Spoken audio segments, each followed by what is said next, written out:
I hope that the peoples of the world will one day live together in peace, love, security, unity, and prosperity. Prime Minister Portia Simpson Miller's well-rounded speech to the 67th session of the United Nations General Assembly on Thursday, September 27. In her first speech to the international body, Mrs. Simpson Miller delivered Jamaica's policy position on a raft of issues. On the matter of the economy, the Prime Minister asked world leaders to relook at the aid criteria employed by international lending agencies for small and developing countries.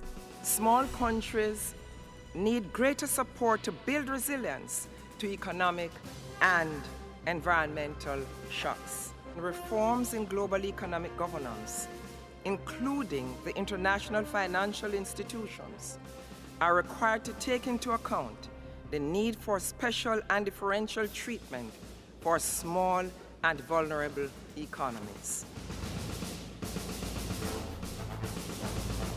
Mrs. Simpson Miller also addressed issues affecting the world's women and children. The Prime Minister said Jamaica remained resolute in strengthening local and national programs to eliminate violence against women and children. Mrs. Simpson Miller also spoke to human trafficking, calling it a dastardly threat to the welfare of women, girls, and boys. Prime Minister Simpson Miller called on the international community to take bold actions to address the problem. Issues that affect women and children must be central to decision-making processes.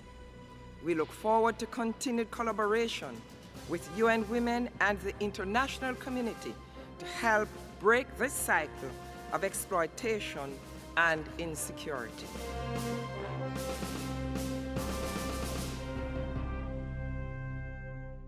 Jamaica's stance on the current state of global politics was also revealed by Prime Minister Portia Simpson Miller. She called on world leaders to use increased participation and diplomacy to end the war in Syria and the ongoing Israel-Palestine dispute. Moving closer to home, Mrs. Simpson Miller again called for an end to the economic embargo on Cuba and continued support for Haiti. We are concerned that only a disappointing fraction of the pledges that have been disbursed, and yet the humanitarian situation in Haiti is perilous.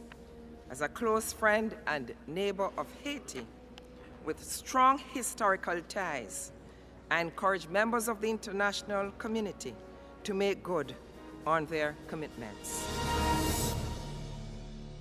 As the world grapples with a myriad of issues, Jamaica's participation and resolve to eliminate them were reaffirmed. Our national pledge commits each and every Jamaican to stand up for justice, brotherhood, and peace, and to play our part in advancing the welfare of the whole human race. We will not resile from this commitment. Let us work together to end the cycle of global insecurity. Let us provide an opportunity for every man, woman, and child to fulfill their God-given potential.